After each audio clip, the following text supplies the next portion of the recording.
Apologies about that. We reconvene at 4:12. Thank you, Mr. Administrator.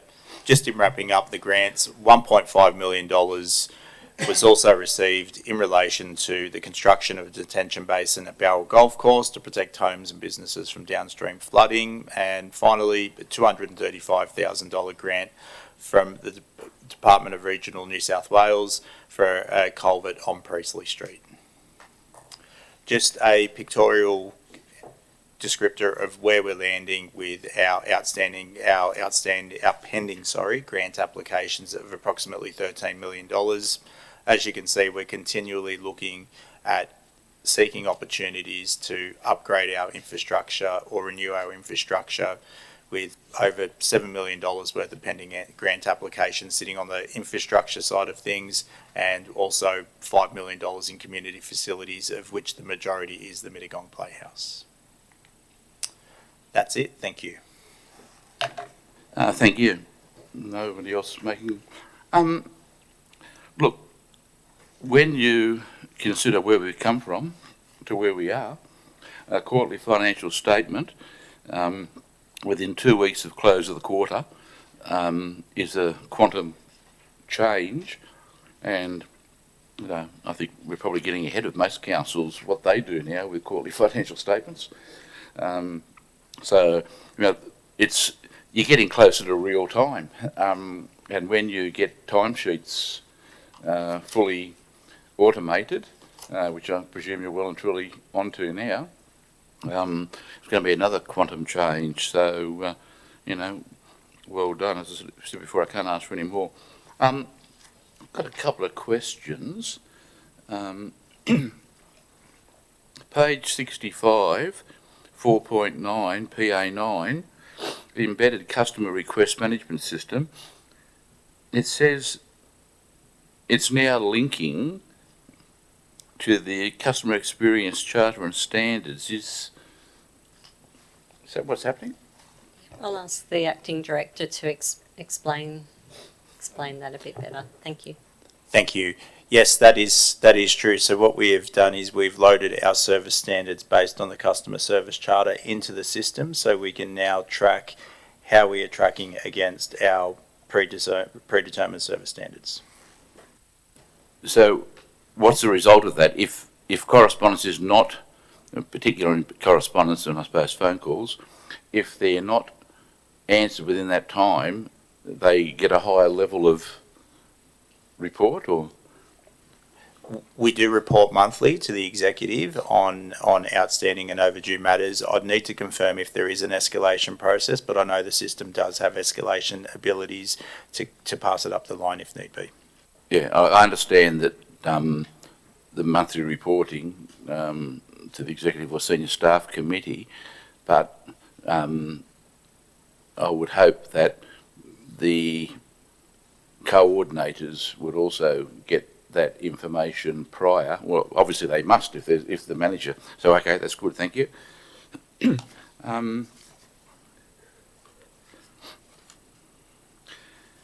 enforceable undertaking.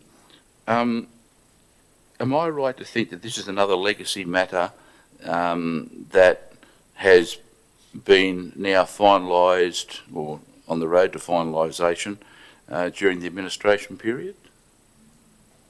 That is correct, yes.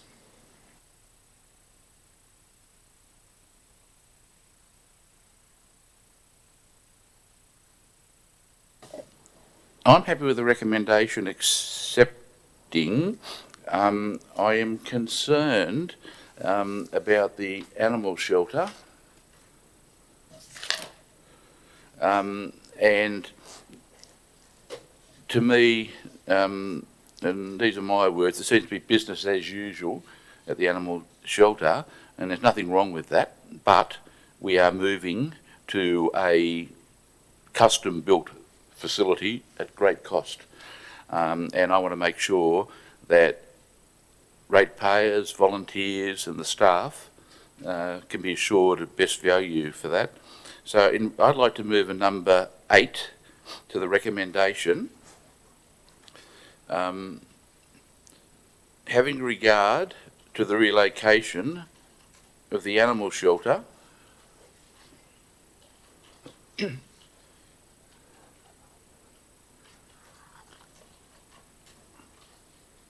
to a purpose-built facility.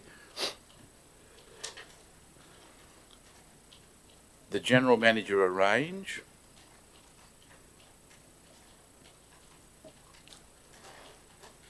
in consultation with the Administrator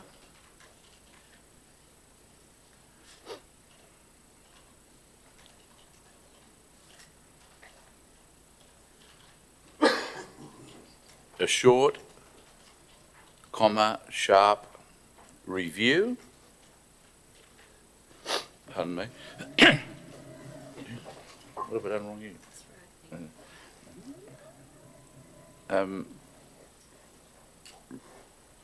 Review of policies, procedures, staffing, hours, volunteering, and the general operation of the shelter.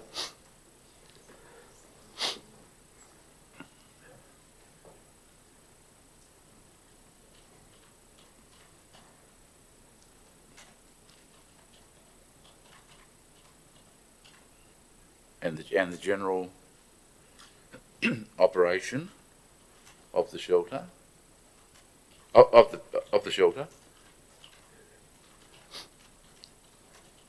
comma, but not excluding any other matter deemed appropriate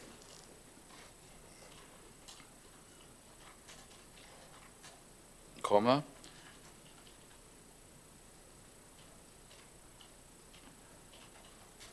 with a view to ensuring best value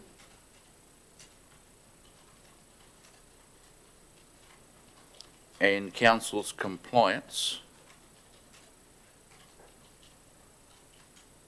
with its statutory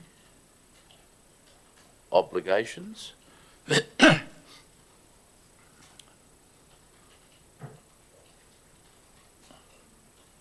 Stop. Such review to be informed by the operation of similar facilities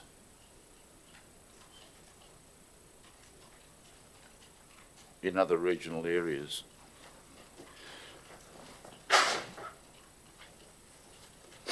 Pardon me. And in number 7, I'd like to change that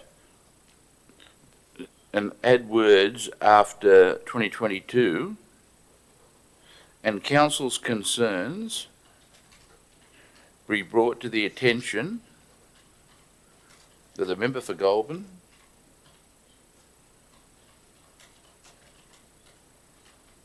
and the member for Whitlam, because they're both state and federal pay these. Now, I haven't added the member for Wallandilly or the member for Hume, because I think it's what we're talking about is outside of their areas. Are we outside of their areas, or should I include them? I think they should be included. You think?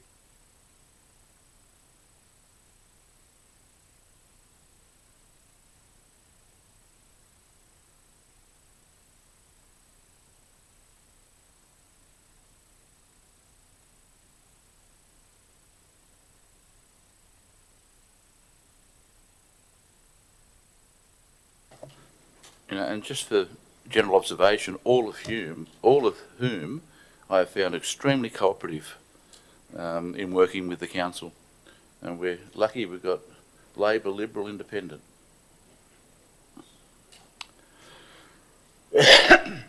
Pardon me.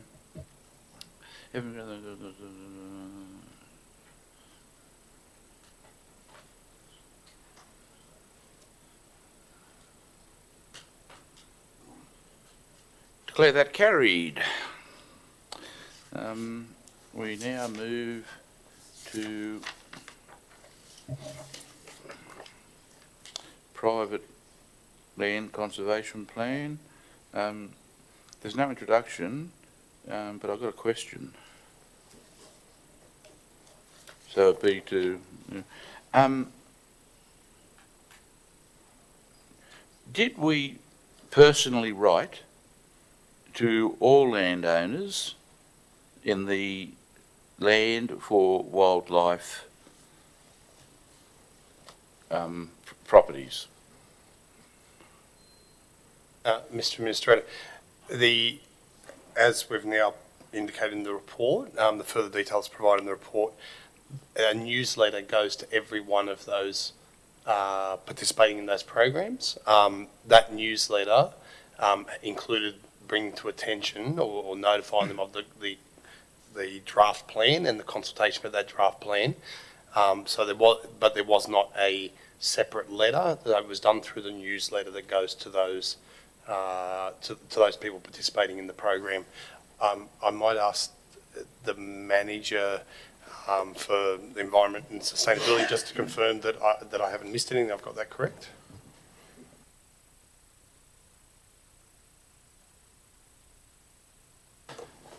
Beg your pardon. Yeah, Mr. May, that is correct. We communicate with our participants in that program through a newsletter. It's a monthly newsletter, and so on it was distributed on the 24th of November.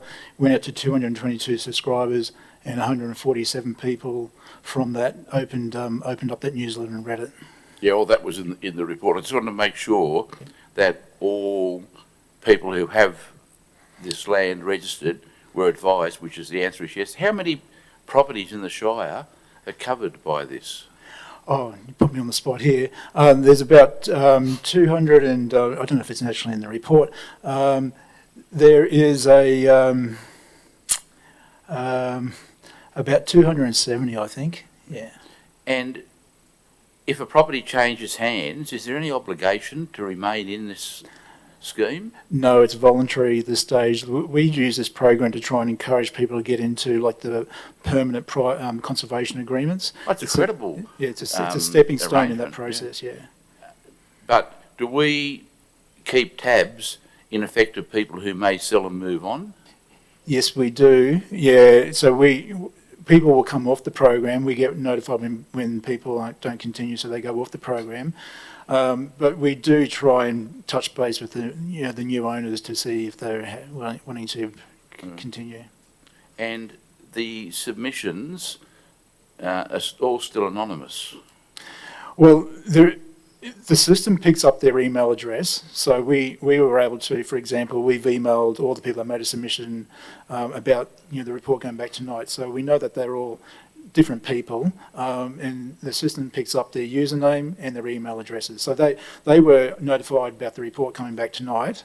But Yeah, I understand that, but it's a very low base that you're asking me to make these decisions on, even though it's a status quo report. But I just want to emphasise that I get concerned, as I have expressed previously, that we seem to treat people as anonymous when I think they should put their name up front.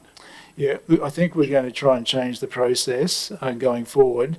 The only thing I might add to this process is, we started the process with a survey to all the participants. This is pre the draft. It was just a service review last year. We started with that, and then we went to the community reference panel as well. And this was before the draft. It was more getting their information, a workshop arrangement to get input into the draft.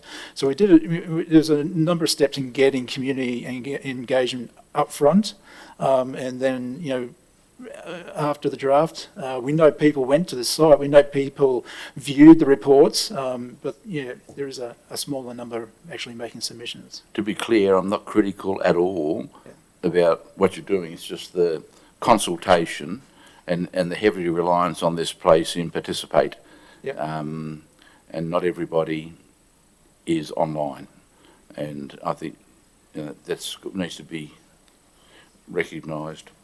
Okay, in relation to item 9.3, I'd move the officer's recommendation as outlined at page 83 of the business paper 1 and 2 and declare that carried. Item 9.4, Frensham, General Manager. Thank you, Mr May. The Director Committee is in place. Mr Davis will introduce this item. Thank you. Thank you, General Manager. Mr May, the purpose of this report is to provide Council with the history of the development application 200747, known as the Frensham School Holt Bush Accommodation Proposal, and to advise Council of the Land Environment Court's judgment and the outcomes. So on the 9th of September 2020, the former Council received a report recommending approval of a development application for the construction of school accommodation and a multi-purpose hall at the Frensham School, 51 Range Road, Mittagong. At that time, Council resolved to defer that decision due to significant public concern about environmental impacts and requested the Frensham School to meet with Council and community representatives to explore the possibility of relocating the development. Council records indicate that no such meeting took place between September 2020 and March 2021, and there's no records indicating that there was any further action any notable further action by Council during that 6-month period. Then in March 2021, two things happened. The Council went into administration, and the applicant, coincidentally, also lodged a Class 1 Land Environment Court appeal against what it considered to be the deemed refusal of the development application by Council. The Land Environment Court process commenced then on the 3rd of May 2021 and concluded with the final hearing on the 17th of June 2022. There were a large number of submissions, and there were significant disruptions during the course of the application and the court process, including during the course of the suspension of Council, COVID lockdowns, changing solicitors, and Council management changes. I note that in addition to the two versions of the plans and details that were exhibited to the public during the Council's assessment of the application was amended and re-exhibited another 3 times during the Land Environment Court proceedings. The Commissioner reserved judgment, which was not unusual at the time. However, the judgment was only finally made 18 months later on the 22nd of December last year, following a request from Council to have a decision handed down on the matter. The final judgment was handed down on the 22nd of February this year, following the parties' agreement as directed by the court to the last of the remaining outstanding conditions that needed to be resolved. The Commissioner upheld the appeal and granted approval to the development, subject to enforceable conditions of consent. A number of design changes and conditions of consent were achieved through the appeal process. I note, though, that this matter could have been resolved and determined in late 2020, early 2021, before the appeal was made. The key contentions in which a higher outcome was achieved through the court process were in relation to koala feed, tree protection and revegetation, or replacement of trees on the site for those that needed to be removed, a platypus survey for protection, and importantly, flood and bushfire protection and evacuation. The facilities, I note, will need to be evacuated if the development proceeds. Facilities will need to be evacuated on any day in which there is a fire ban declared.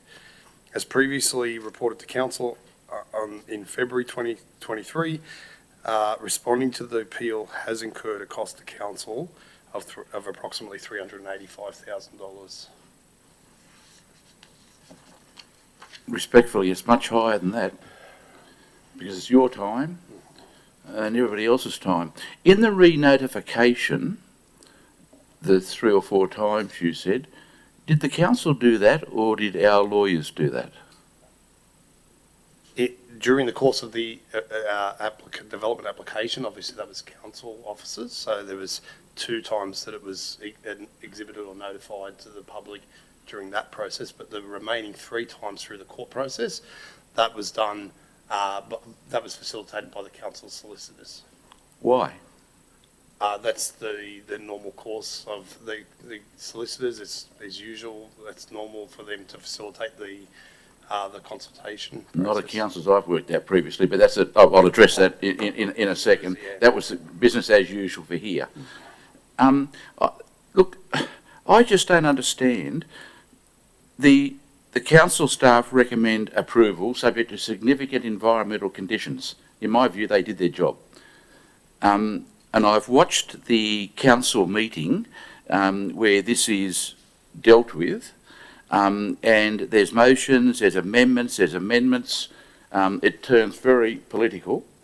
And I question whether, in deferring this matter, they were appropriate matters for land use planning to defer a matter. You got a view on that?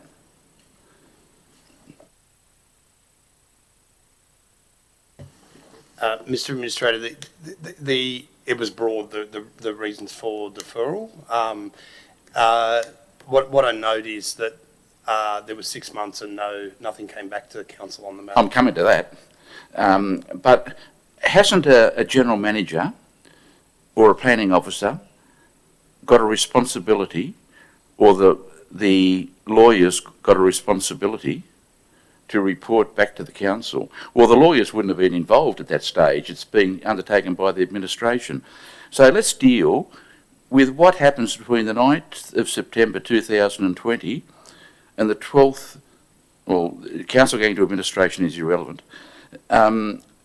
to the notification of the appeal on the 31st of March, nearly 7 months later. A general manager has an obligation to carry through, without delay, any lawful decision of the council. But is there no record of what happened in that 7 months? Mr. Administrator, that's correct. There's no record of any notable action being taken. There's no report back to council. There's no record of any meeting being arranged or taking place. I know the resolution put the onus on the applicant to arrange the meeting with council, but there was no action, no record of any action in that 6 months. Was there any correspondence issued by this council? I believe there was only the normal, I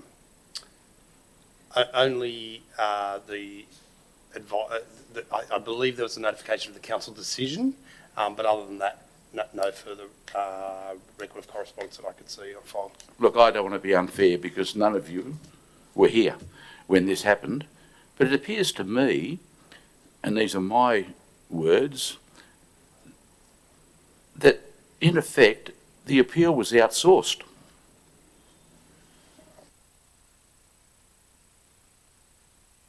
If you don't want to answer it, that's okay. Well, that's my view. And then we changed lawyers, and that was a resolution of the council.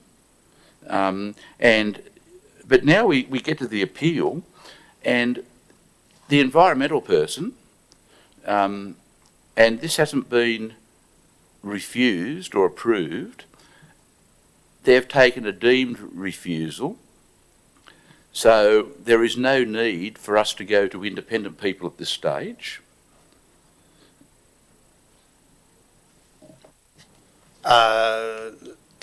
The council is the respondent, so it is assumed that council has refused the application. It's a deemed refusal, so the assumption is that the council's refused the application, and council must respond to that position. Yeah, and there's no question about that. But then we spend over $100,000 on environmental advice and over $100,000 on engineering advice, which at the end of the day was in the original advice of the council officers. My calculation, that's, even at $500 an hour, that's 6 weeks' work on both matters. Do you know who authorised the payment of these accounts?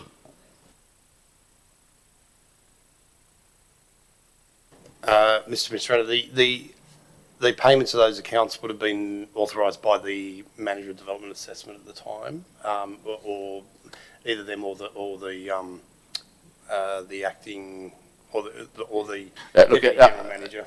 Yeah, look, you could go on forever with this one.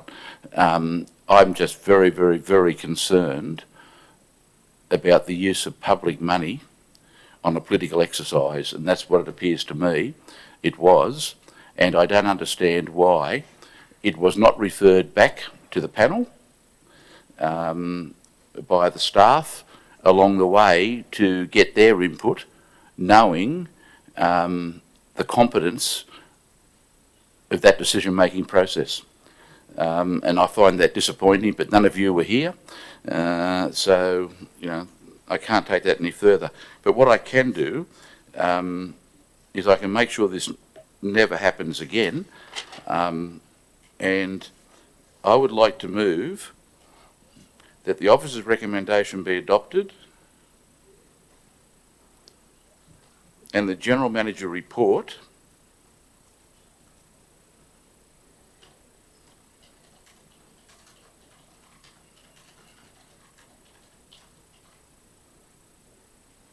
to the extraordinary council meeting on 1 May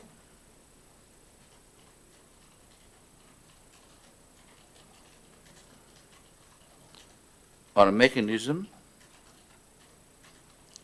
to inform council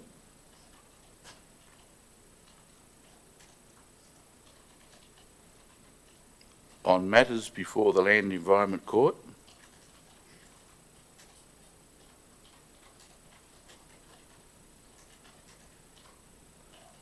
and policies to ensure they are not simply outsourced.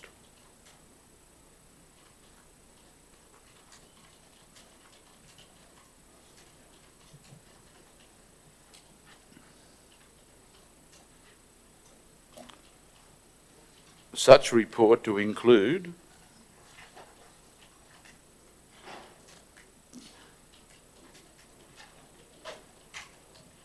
bracket, but not be limited to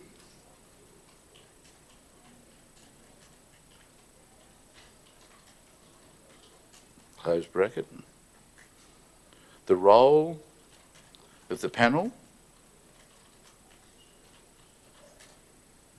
and recommendations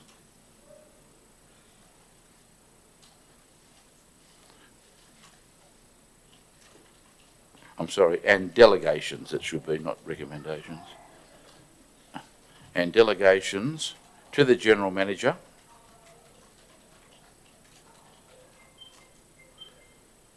that can be enacted on the recommendation of the panel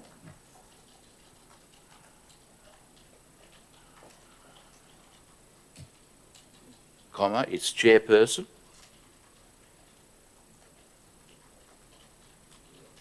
or council's legal representatives.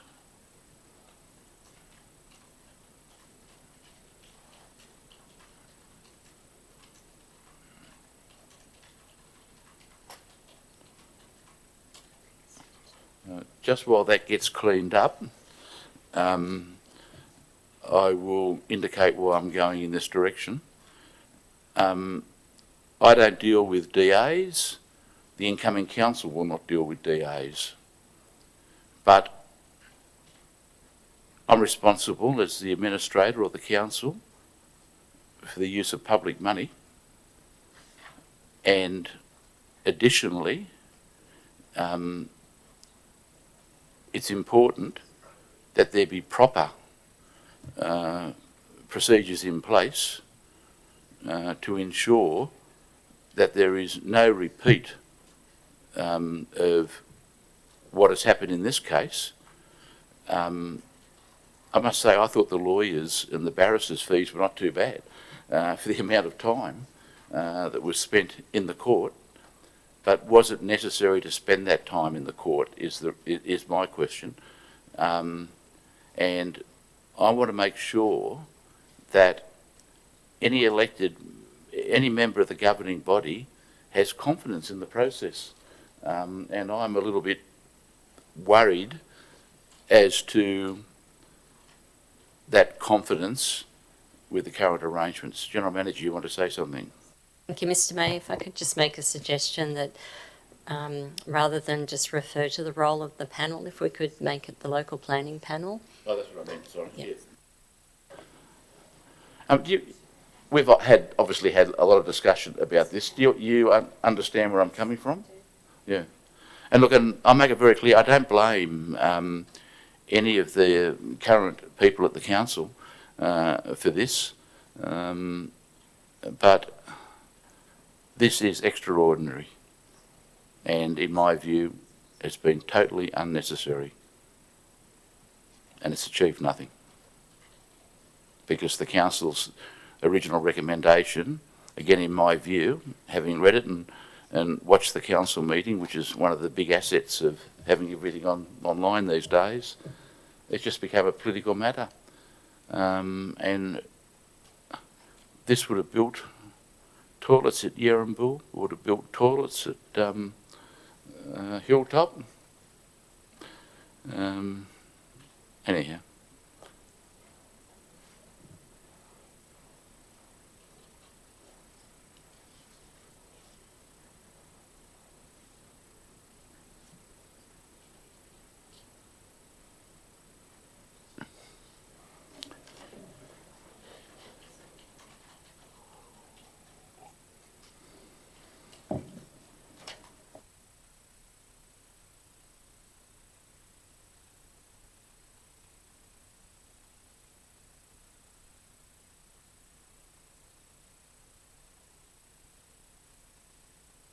In moving this, you of course will also be speaking to our legal panel in relation to how we notify and informing, in effect, I think the panel, if they're big ones, or the General Manager on re-notification. And, you know, I saw in the report you talk about lack of delegation and call-up. Well, you know, the call-up's gone, and we've got to make sure there is delegation for the General Manager to act in the best interests of the community in accordance with the policies predetermined by the Council.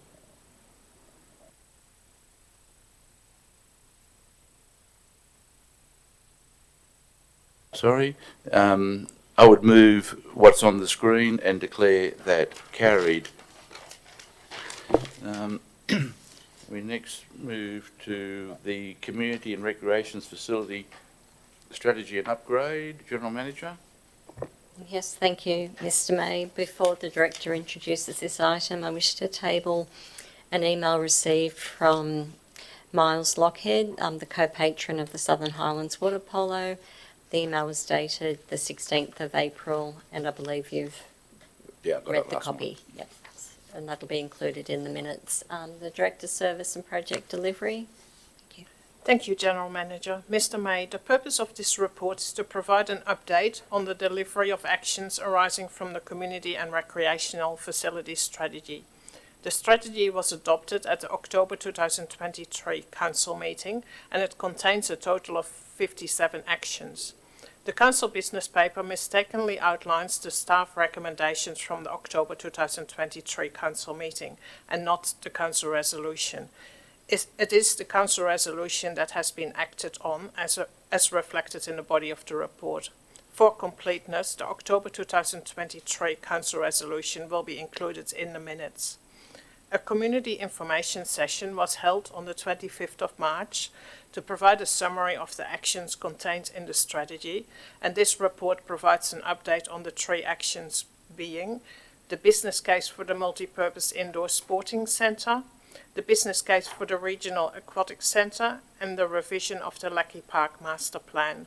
A request for quotation has been released for the engagement of an expert consultant to prepare the business case documents. The scope of works has been developed, providing guidance relating to the potential sites and co-location opportunities to be considered in the business cases, as well as the targeted ongoing financial outcome and the minimal inclusions for the facilities. It is envisaged that a successful consultant will be engaged in the coming weeks, with the draft documents anticipated to be presented at the July Council meeting for endorsement to then be placed on public exhibition. In relation to the revision of the Lucky Park Master Plan, a consultation exercise will be completed with stakeholders and the wider community in May of this year. The master plan is to be revisited such that the focus is to create a quality community-level multi-purpose site through new change rooms and amenities, lighting, irrigation and drainage, such that it can cater for both summer and winter sports. Council has received a proposal from Highlands Cricket District Association, supported by Cricket New South Wales, for the revision of the master plan to be such that Lucky Park becomes a premier regional cricket venue through the creation of 4 ovals with turf wickets and a pavilion/indoor cricket facility in the centre of the site. Both of these options will be considered and will form part of the consultation. It's therefore recommended that Council receive and note this report. Got a few questions. On page 144, at Iron Mines Oval, the regional community hub, including library and community spaces. There's no reference to that in the recommendation. So does that come from left field, or how does that become involved in this? I'll ask the manager assets to respond to that, but I would reflect back to the adopted community and rec facilities strategy, and whilst the focus was on aquatics and indoor facilities, the strategy was much broader than that and did cover halls as well as libraries, and the strategy highlighted a shortfall in floor space for library provision currently, as well as projected shortfall for the future. But I'll ask the manager assets to add a bit more. Thank you. Mr. May, correct that it wasn't referenced in the council resolutions. However, it is contained within the body, well, it's contained within the actions of the CRFS. And so the CRFS identifies co-location of facilities as one of the main opportunities for the Shire, just with the economies of scale and then also the broader range of services that can be offered. The document also includes within the strategic direction for the indoor sports facility that the investigation is to also include the selection of a site that has the potential to also accommodate a future integrated multi-purpose hub delivery model. And then also within the actions for the precinct actions for the Mittagong precinct, there's an action for the investigation and scoping for the provision of a regional community hub within the precinct, which is to include a larger library space and community space. So that it is included within the actions of the CRFS, and then as part of the scope for each of the potential locations, we've done the initial analysis of what co-location opportunities are available for the indoor sports centre, the regional aquatic facility and the regional community hub. It's just that wasn't in the original recommendation. There was more of a focus on indoor leisure facility and a aquatic facility. But are you doing this to build a case for developer contributions? It's not to explicitly build a case for developer contributions. I guess the detail, the scope of the RFQ for the business cases, it needs to be narrowed down with some clear parameters. Otherwise, there's just simply too many variables to consider. There's too many combinations, and the eventual consultant fee will just be large. So the advice received was we need to have some clear parameters defined. One of those variables was, I guess, what co-location opportunities do we want to consider? And so that was, how the RFQ was structured. But down the track, if the business cases find that these facilities are viable, developer contributions will be one of the main funding streams that will be looked to be drawn upon, as well as state and federal government grant opportunities. Mr. May, if I may also add to that, the construction of the facility is just the beginning. And as the manager highlighted, it's also the economies of scale and the operational efficiencies that can be gained through co-location. So in looking at these business cases, looking at facilities going forward, it's not only the initial bricks and mortar or the construction. Council also needs to be mindful of the ongoing costs associated with the operation of those facilities, and hence one of the principles in the strategy is around co-location. But we also need expectation management, because these are expensive facilities, not only to build, but to operate, as the art gallery has found out. It costs a lot of money to operate them. What worries me with the library now appearing in this is we have 3 libraries, and I don't want anyone thinking that there's any suggestion that, I know the libraries are under the capacity, they're not good libraries. I think when you look at libraries in other regional areas, they're lacking, but they are a facility. And I don't want people thinking that they're going to have to go from Moss Vale to Mittagong to get a library book. And this is the kind of thing that can happen when there's been, in my view, not a proper consultation. It just comes out of the blue. Oh, that's all right, I'll take that. Thanks, Manager. So in the strategy, it's very clear. Anyone who's read it will note that it's very clear that there's an undersupply with the libraries and the floor space ratios, and I'm sure with the communication strategy that is worked around this, that there shouldn't be any misunderstandings. The strategy is very clear that we're somewhere between 1,000 and 2,500 metres square short in our current library floor space, and at the end of the day, in terms of 2041, we'll be short one whole library. So I'd hate to think that anybody would take any comments that we were going to close libraries, because that's not the case. It's certainly about expansion and also valuing the libraries. That they're more than books. They're the last free public space that people can go, meet, socialise, no matter what age, what ability, without having to spend a cent. And so they're very important for our community and the fabric of the community. And I think the manager, through the process that he's going through, will explore all the opportunities. I'm not critical at all about the strategic thinking of what's going on, because there's been very little of it here for the last 25 years, and perhaps if there had been, this community would not have been robbed of these facilities that most other communities take for granted. But having said that, this is really the first time we've started to talk about specific localities. Iron Mines Oval is currently a very well utilised active recreation area. Are you talking about looking on the oval, or is there land there adjacent or something? On the oval, Mr. May.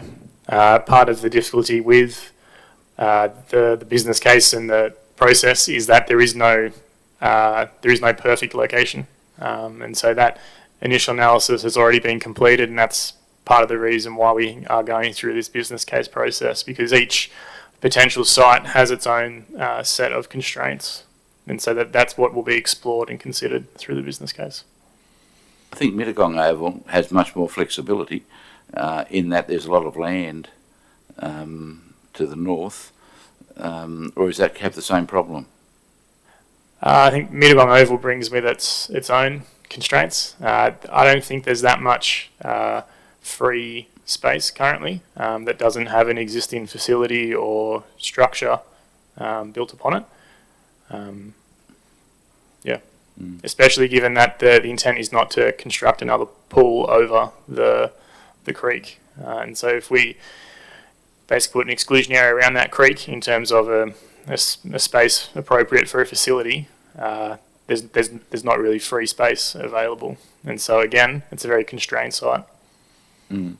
Look, what worries me is that we look at doing this strategic work, but the community rejects it on the basis that you're getting rid of active recreation area Having said that, I just wonder whether the executive manager of planning might be able to give some advice. It's my understanding that at Bowral South, the land release area, there are substantial opportunities for active recreation facilities there.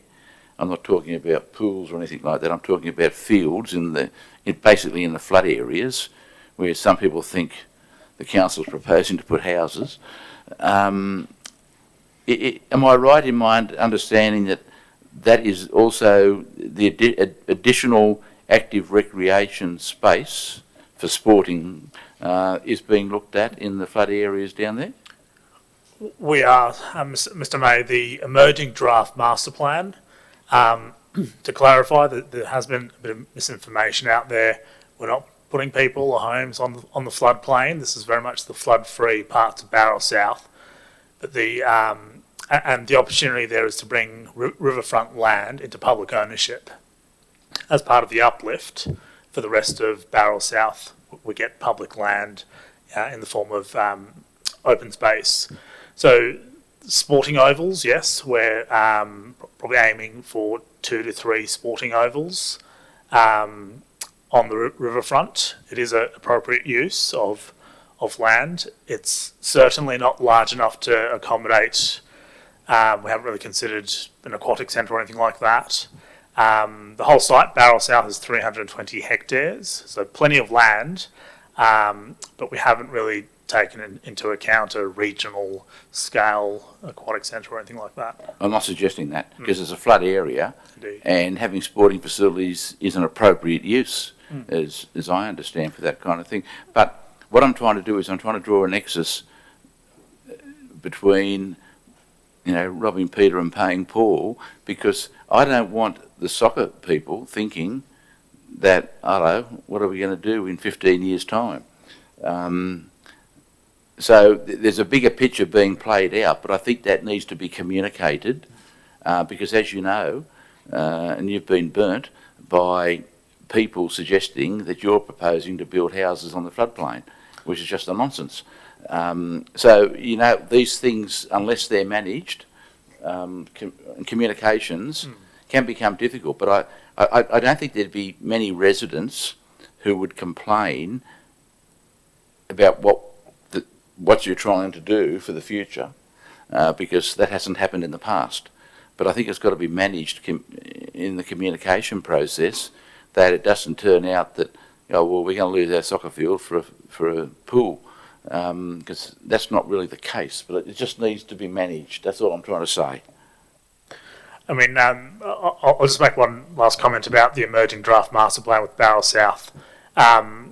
We're going to have a lot more open space coming online, and I often say, the role of strategic outcomes is not to look at the next 4 months or the next 4 years. It's the next 40 years, the middle of the century and beyond. And this is something I've shared in the community workshops, and we've just come off 4 community workshops, very intensive. I lost my voice by the end of the 4th one. And we are winning hearts and minds. People, retired engineers who sat in the front row and said, I came here as a NIMBY, and I'm on board. So I think we are winning hearts and minds. It is about explaining the vision, that it's not just housing at all cost. It is a very well considered process, and we are pushing the boundaries for best practice in terms of design, open space, and everything else, town planning, and the point I'm trying to make is we are planning ahead, not just for the next few years, but there's going to be more open space, more sporting fields in the next 10, 15, 20, 30 years. Okay, I think you understand that it's expectations and communication is what it's all about. And I don't think anyone will be critical of the strategic outlook. And, this is not going to happen tomorrow. This is years away. But unless you have a dream, nothing is going to happen. Okay, well, I'm happy with the recommendation. I thank everyone. I'm sorry it's taken so long, but I just want to make it very clear that there's nothing's going to be changing overnight, and this is just a process to look at the best opportunities. And in relation to the pool, I see you're looking at potentially back at still at Bowral, which I have a gut feel where it might end up. But anyhow, that's for another day. I won't be here. In relation to item 9.5, I'd move the officer's recommendation as outlined on page 143 of the business paper and declare that carried. Next one is the road condition and audit results. Thank you, Mr. May. To the Director, thank you. Thank you, General Manager. Mr. May, the purpose of this report is to provide Council with the results of the 2023 road network condition audit and the subsequent works recommended to be undertaken. Council manages a 1,200 kilometre road network which holds the value of $940 million. A detailed condition audit of the network was last completed in 2019. Following the flooding events of 2022, industry experts Infrastructure Management Group were engaged in 2023 to complete an inspection and condition audit of the full road network. The results of the audit show, as could be expected, that the condition of the network has deteriorated, with conditions shifting from 1 and 2s to an even bell curve, with condition 2s, 3s and 4s being more frequent. This significant shift in condition values is reflective of the damaging weather conditions since 2019, and also as a result of the condition determination process being more accurate and reflective of reality. IMG has determined that a total of $36.5 million of capital renewal works is required to the condition 4 and 5 roads. To keep up with the deterioration of the network, Council's annual investment in asset renewal needs to be equal to the annual depreciation, which is approximately $13 million. Over the past 3 years, Council has invested well above this amount, and therefore we are back on track. It should be noted that continued investment is required to ensure that the asset condition does not go backwards. The proposed 24-25 to 27-28 capital program contains a $44 million investment in road asset renewal, and it is expected that allocations from the New Roads to Recovery program will bring this investment up into alignment with annual depreciation.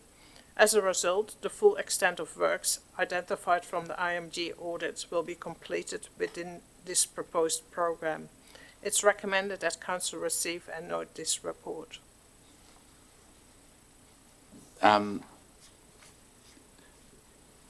Everything seems to be coming, the reports are coming thick and fast. This is the fact that you look like you're going to be able to spend at the same rate as you depreciate is a great outcome. Look, is it also, did I read, or I read, whether I read it correctly, in the draft budget papers, you're going to put the roads that you'll be working on, resheeting, for the operational plan, and then residents can look to see if they've got any chance in the next 4 years. Yeah, in the 4-year forward program, all the roads are listed. I am prepared, I won't say I'm prepared to bet, but this is taken for granted in most metropolitan councils. It's breaking new ground in a regional council, where a resident can now look when the budget papers were released next Friday. Next Friday they'll be released. You'll be able to look to see if you've got any chance in the next 4 years of a major spend on your street. And it's all done, not politically, it's done professionally and on merit and based on technical information. And, I think the work that's happening in this place is unbelievable. And I take my hat off to you all, and I think well done.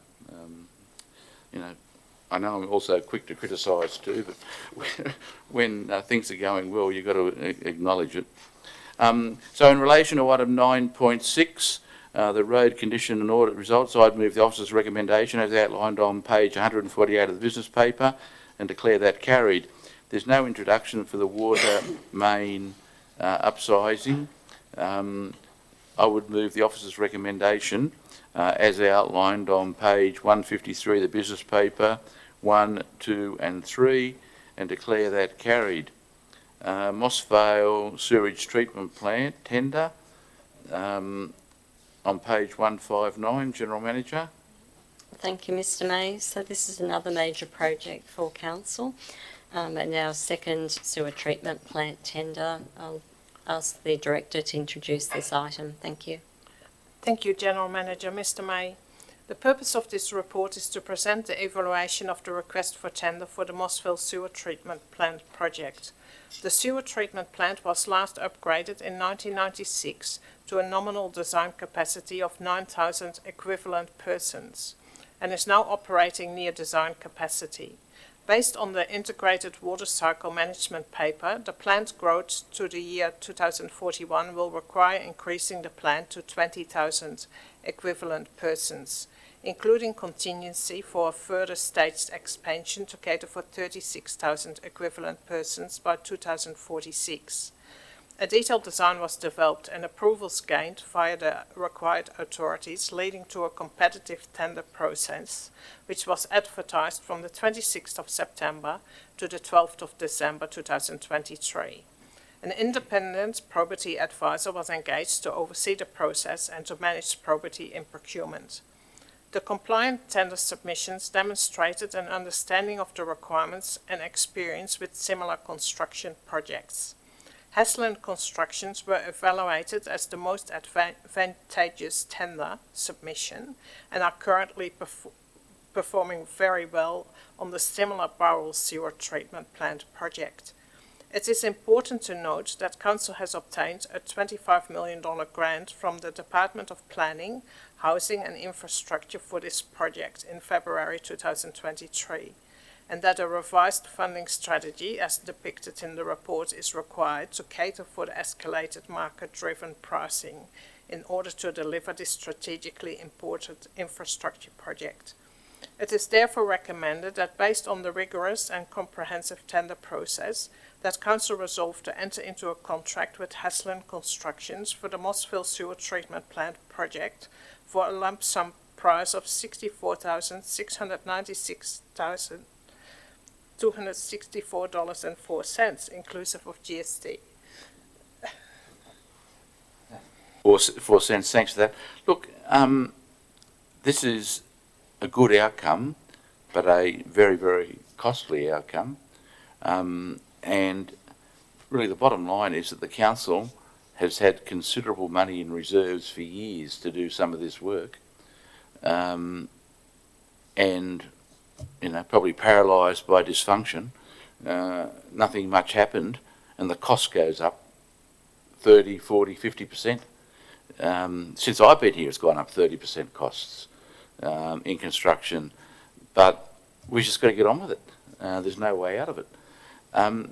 Just to in your CFO hat, I see in this report you're using some of this as the justification for a 7% increase in water and sewer rates. Would that be addressed individually and separately, though, in the budget papers that go out next Friday? That is correct, yes. Thank you. Okay, in relation to item 9.8, the Moss Vale Sewage Treatment Plant upgrade, I'd move the officer's recommendation 1, 2, 3 and 4 as outlined on page 159 of the business paper and declare that carried. 9.9, Domestic Waste Collection Service. General Manager. Thank you, Mr Administrator. To the Director, Communities in Place, we'll introduce this item. Thank you. Thank you, General Manager. Mr. May, the purpose of this report is to advise Council on the on the tender specification requirements that have been that are proposed to be incorporated into the domestic collections contract specifications. As you're aware, Council is required to procure a new curbside collection contract from June 2026, with the collections contracts usually in force for typically 10 to 12 years. Due to the long term of the collection contract, I note that it is important that there is a strategic focus on the delivery of services and in the engagement with residents. Council will be seeking the expansion of the collection areas to all residents within the Shire where it is possible and feasible to provide a waste service. There are currently over 2,000 residents that do not receive a curbside waste service by Council. This will result in a consistency of service across residents and will provide residents with having access to recycling services, reinforcing our commitment, the council's and the community's commitment to divert waste from landfill and support the diversion targets as set by the New South Wales Waste and Sustainable Materials Strategy 2041. The second major focus area is that of new equipment and technology, including a range of collection vehicles, onboard cameras, communication and management systems, and customer portal and messaging systems. Mr. May, the recommendation is of the report is that that you note the report for the future tender. I spoke at Rotary last night, Moss Vale Rotary, and by coincidence, a member of Rotary asked me, or suggested to me, there is no way that this council is going to meet its FOGO obligations. And I did actually say that he's talking to the right person, because I agree. However, this tender and actions taken currently will address that? Mr. Administrator, it will go a way to addressing that because it will be open to those options. At that point, I might ask the manager of Waste and Resource Recovery to... It can't go discuss away further. to it. It's mandatory for 2041. That's correct. But there is movement at the moment, and Mr. McAllister can talk more on that. Yes, Mr. May. It certainly is Council's intention to meet our obligations under the FOGO requirement. Our current aim is to meet that by the 2029 deadline, and we've already got a lot of pre-planning, documentation and rollout or implementation plans already well progressed. The main reason we have waited at this stage is waiting for updated advice and recommendations from the EPA, which was due Q1 this year, around what FOGO will potentially look like or potentially change to into the future. Am I right to understand that even in the next financial year, you will be offering a substantial number of best called rural properties with a garbage service? Correct, Mr. May. We're currently finalising a audit of our collection routes and services provided across council, and certainly identifying properties where a service is currently available, but we do not actually offer that service. Do you understand why? Because I'm told that garbage trucks actually drove past some properties, but the council didn't offer them a service. They do. There is some legacy issues associated with discrepancies between compulsory collection zones and scavenging collection zones. If we come back to the Local Government Act, the Local Government Act is quite clear, where if a service is available, then council needs to levy and provide that service. And that hasn't been happening. It hasn't been happening in the past, and that's why we're doing the audit as part of the first phase of making sure that waste services are provided to residents that we can provide it to. And then as part of the next collection contract, we'll certainly be looking at expanding that to make sure that everyone has access to waste services, particularly that of being FOGO and recycling, to make sure we can meet that FOGO target and also the recycling and diversion targets as set by the New South Wales Government. But there'll be a considerable number of residents who will have to take up this service in the next financial year already. That's correct. We're looking at around 500, but I want to finalise the audit before I actually present that paper back through to council. Yeah, that's 25%. And the idea is that whether you live in a village or in a locality, the garbage service charge will be the same as if you live in one of the main townships? That is correct at the moment, in the sense of the services that we provide, it will be consistent across all residents. The main reason why we haven't rolled out FOGO is we're waiting for that updated guidance or advice from the EPA around how we may treat those residents, and we have a lot of them within the Shire that live on large blocks that may not have a need for FOGO because they either compost, they have livestock like chickens, or they're able to burn through other arrangements when they can. Burn mightn't be the right word. Look, you'll be going to tender, as I understand it, based on this specifications report, which is a highlight report. One thing that does worry me, though, is that I understand that the existing contractor is in effect in competition with the council on trade waste, and I think that has probity and governance, major probity and governance issues. What's going to happen in the new contract? If I can address it in, I guess, two elements, Mr. May. First of all, yes, our current curbside collection contractor does also collect commercial waste for council. I think you refer it to as trade waste. Your concerns around probity, I guess, in that sense, I think is limited because there are two different bin sizes and therefore two different collection vehicles that are used. So there's clear separation between council domestic waste and our commercial waste and what the contractor may actually collect. No, that's not really what I was on about. What I'm on about is the contractor collecting commercial waste as an enterprise and also collecting the council's commercial waste as a contractor. I would need to take that on notice and get our legal advice to confirm your concerns. So I just think in the tender, a successful tender is not permitted to run a private commercial collection in the Shire. You know, I'm not suggesting there's anything inappropriate with the current contractor, but I'm well aware in other councils where the contractor running their own commercial business was occasionally confusing which truck to use, and there was no real audit process. That's why governance and probity matters, but I just highlight it to you as an issue. You understand what I'm... Yeah. No, thank you, Mr. Mayor. We understand the concern or the question, so we'll have a look at that and how it can be addressed in the tender. I mean, I'm not saying I'm not how to suck eggs, but it can be a worry.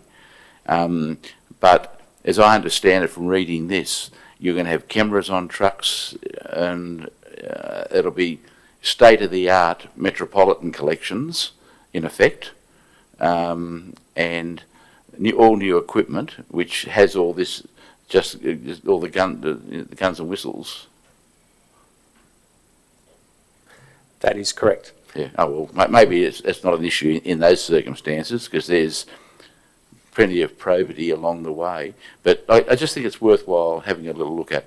But you know, I congratulate you and your team for the work you've done with this so quickly.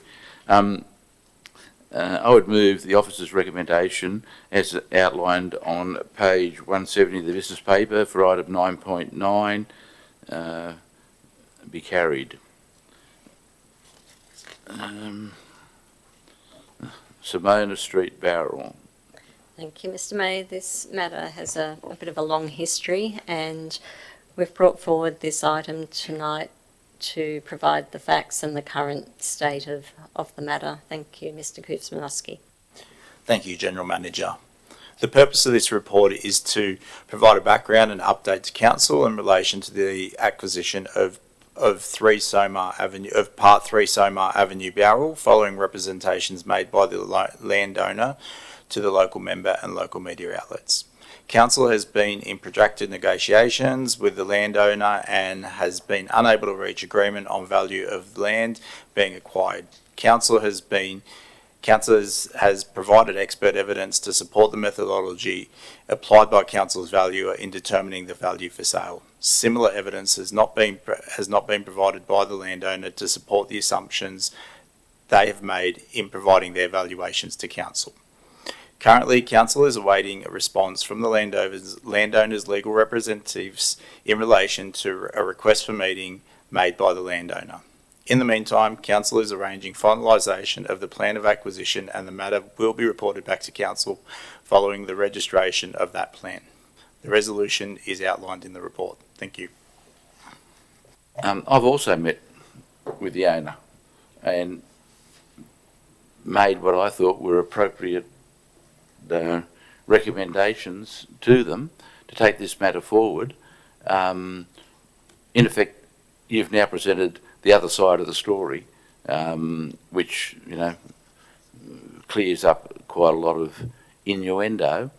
Having said that, is there any statutory reason why this has to come back to Council, or can it be delegated to the General Manager to commence compulsory acquisition?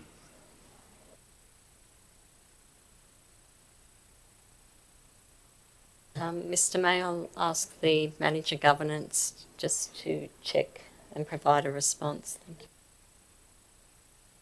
Want to move on with something else? I just think that we're dealing with public money, and the organisation is doing very well in dealing with the public money in this matter, and the time has come.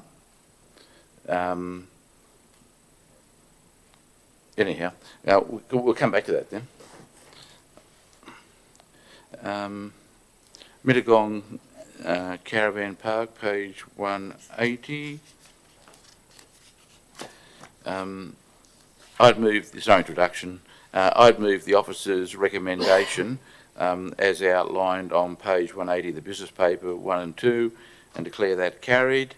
Item 9.12, process for approval to carry out work on council property. General Manager. Thank you, Mr. May. To the Director, Service and Project Delivery, Ms. Targa.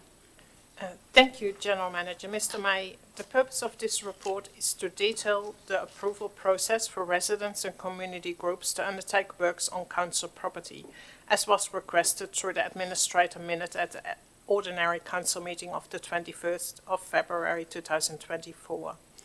The report details how the nature of the land and type of work will dictate the types of approvals required.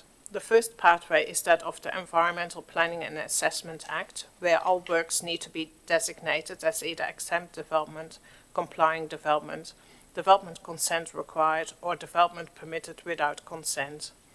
For works within the road reserve, consent is granted through the Section 138 application process of the Roads Act 1993.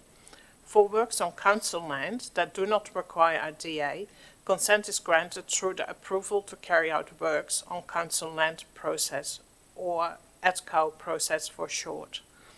The ATCO process provides a pathway for community groups to conduct work on behalf of council, and therefore enables them to use the provisions of the Transport and Infrastructure SAP to complete many types of works on parks and sports fields that would otherwise require a DA. The ATCO process is unique to Wingecarribee Shire Council.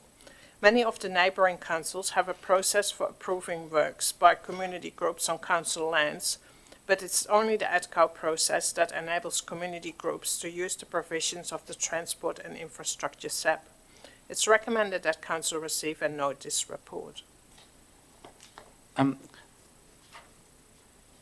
For these 138s and 65, is it? Works, 68 works, if they now come in with a development application, are they dealt with concurrently? Mr. Administrator, they are, that is correct. They're now integrated. So we still have a couple that where the DA was approved in September last year but yes, as long as they request that at the time the application is made, because we can't force them to do it, They're basically But gutter yes. crossings, aren't they? Yeah. Mm. So they are processed at the And you same need a time. DA for a gutter crossing. Through Mr. Mate, only if, so not necessarily for the crossing itself. That requires an approval under the Roads Act. But if your development application requires you to put in a crossing, a new crossing, or a crossing in a particular point, then that then requires the 138, so they're linked. Yeah, but is the 138 a development application process? No, it's a separate approval under separate legislation, but it occurs that those same matters are being looked at the development application stage, and the Section 68, which is a Local Government Act approval, they can be issued under the legislation, allows for them to be issued integrated or concurrently at the same time. Well, why are we making people go through the portal?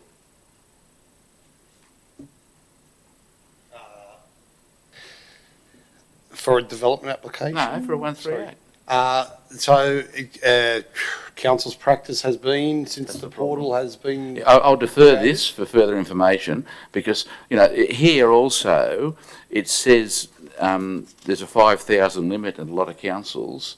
Look, to be fair, since there's been personnel changes dealing with these matters, I haven't had near the number of complaints, not near the number of complaints, but I'm still keen to make it easier for, so I don't understand why we just can't have registered contractors who we authorise to do this work. You can't just have one, but if you have three, they're authorised to do it. We haven't get anywhere near them because they know if they get it wrong, we'll take them off our list. But making people go through this 138 in the portal, I just think is cumbersome and a bad look for the council. And why I read this report that was compulsory, but what you're saying it's not. So can I just defer this for further information? So in relation to item 9.12, I would move that the matter be deferred for further information and declare that carried. Oh, thank you for this next one. The monthly financial report. Thank you, Mr. May. To the Acting Director, Mr. Kuzmanowski. Thank you, General Manager. This report is a monthly financials report, including actuals as at 31 March 2024. A number of points have been provided in the report to provide context with interpreting the numbers contained within the report. The report provides year-to-date actuals for revenue and expenditure and is provided by consolidated position and by fund. The actual figures provided in this report have not been audited but have been prepared in accordance with the accounting standards. At the end of financial year, the figures will be audited by the Audit Office of New South Wales once finalised by council staff. The report provides an overall summary of capital expenditure. Further improvements to future reports include narrative on capital works, reserve reconciliations, and if we can get there, the OLG financial KPIs. Thank you. Look, you acknowledge that you're not there completely at this stage, but this is a great start, and I think it will assist the incoming council to look at movements in reserves, that's what's brought some councils undone. I'm not suggesting it's happened here, but it's happened elsewhere. So, in relation to item 9.13, I'd move the officer's recommendation as outlined on page 189 of the business paper and declare that carried. 9.14, there's no introduction. Investments report for March. I would move the officer's recommendation as outlined on page 205 of the business papers and declare that carried. Item 9.15, the Audit Risk and Improvement Committee. They're keeping you busy, which they should as an audit risk committee, but there's no introduction. In relation to item 9.15, I'd move the officer's recommendation as outlined on page 213 of the business paper and declare that carried. The Traffic Committee, and I acknowledge that this is now being broadcast in the same way as the panel, and I think it's appreciated by people, and I thank the members of the committee for cooperating with us. In relation to item 9.16, the Traffic Committee meeting of the 21st of March, I'd move the officer's recommendation as outlined on page 238 of the business paper and declare that carried. Now, the supplementary reports only went out last night. Before we move on to the supplementary or late reports, Mr. May, could we return back to 9.10, which is Soma Avenue? Yeah. And just in relation to that, if we could bring back a report to the 1st of May council meeting on the delegations, because it is a technical area and we just want to be absolutely sure if we're dealing with property. Yeah. So page 173. 173. I was going to move. Further, following registration of the plan of acquisition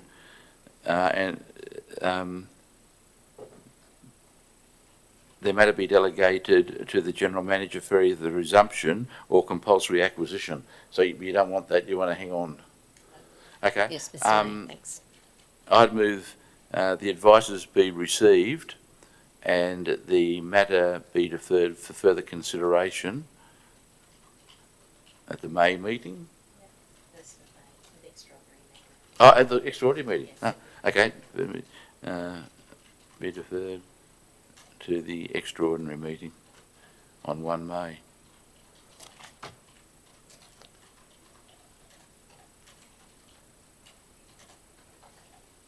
To declare that carried. Now, not enough notice has been given for these, so I need to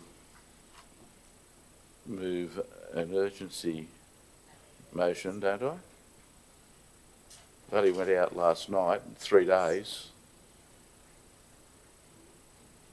Yeah, we can move a matter of urgency. Yep. You got the section? Sorry.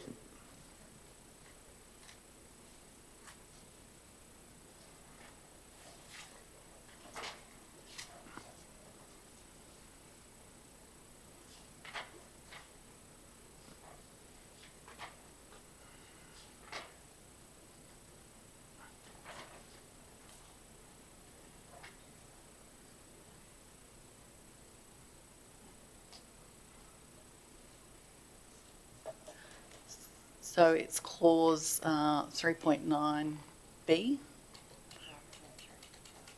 9.3. Of the meeting regulation. Code of meeting practice, sorry. Meeting regulation was a long time ago. Okay, in accordance with clause 3.9B of the Code of Meeting Practice, I would move that council deals with item SA 1.1, organisation structure update, and item SA 2.2, Main Street Robinson, at this meeting and declare that carried. Having done that, I move that these matters are both urgent. General Manager. Thank you, Mr. May. The first item, SA 1.1, organisational structure update. This report, before I outline the report itself, due to the system, it might state that it's a report of my executive officer. However, it's my report and I've authorised myself. It's just the system, and when you type it in, it reflects that. So we'll try and work out a bit of a workaround for that. In terms of the report proposes changes in reporting line and functional alignment. The key changes are the reporting line of the manager, people and culture, to report to the director director corporate strategy and resourcing, and the CFO, chief financial officer, to change from reporting to a director to the general manager. The other key change is within the people and culture area, moving the organisational development function to be retained within the general manager's unit. The reason for the changes, as we're aware, structures are not set in concrete. They do change over time and are reviewed regularly. The change is to reflect the current external operating environments, the greater focus on financial sustainability, particularly by the state and federal government, as we've seen with the recently announced reviews, as well as aligning with strategic priorities. The organisation has done a lot of work in the people and culture space over the last 3 years, and there's a level of maturity now that I believe that the people and culture area can report to a director, with the organisational development function retained in the general manager's unit. There's minimal individual impact, with the key changes or the key personnel impacted of the CFO, and myself with the director and the manager people and culture positions vacant. You'll note in the report that the United Services Union, USU, have expressed concerns about the change with the manager people and culture reporting to a director rather than a general manager, and concerned that they will not have direct access to the general manager. As noted in the report, I have a very collaborative style. I can go to any manager at any time, any manager can come to me at any time, and so I'll retain that direct access, but in terms of functional and day-to-day, the manager will report to the director. In line, there are no other changes. The 3 directors are the only 3, excluding myself, that are on senior staff contracts, and that is retained. There are still 7 direct reports to the position of general manager, that is retained, and there are 4 direct reports to the director, and that is retained.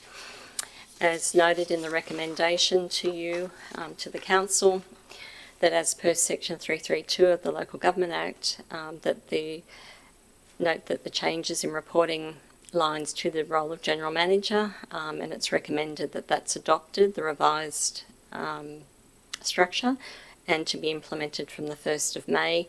And also noting that following the election, a council must review and may redetermine the organisational structure within 12 months after any ordinary election. So as I said at the commencement, no structure is ever set in concrete. It needs to be continually reviewed and refined to respond to both internal and external requirements. Thank you, Mr. May. I totally support you. I think this is what a good general manager does. You've gone through all the staffing issues with a direct report to you. The salary structures and everything have been addressed. Now's the time to make the changes. And look, I think in contemporary local government, the CFO reports directly to the general manager. And you go to any private sector organisation, that will occur. I don't understand the objection, but it's noted. In relation to item SA 1.1, I would move the officer's recommendation as outlined on page 5 of the supplementary agenda 1 and 2, and declare that carried. Item SA 2.1, Main Street Robinson and Charlotte Street Robinson. Thank you, Mr. May. And as was touched on when the council dealt with the adoption of the Robertson Place plan, there was mention of property in Robertson.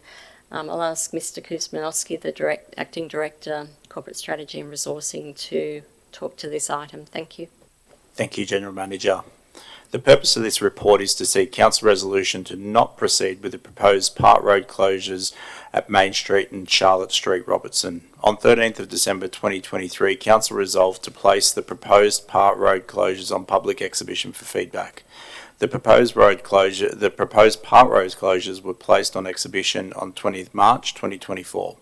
7 submissions have been received to date in relation to the Main Street proposal. In relation to the part Charlotte Street proposed closure, 2 submissions were received, including a submission from Crown Lands. Following further consultation with the Executive Manager of Strategic Outcomes and with Crown Lands, it is recommended both road closures not proceed to ensure there is no adverse effect on the Robertson Place plan in the longer term. The resolution is outlined in the report. Thank you.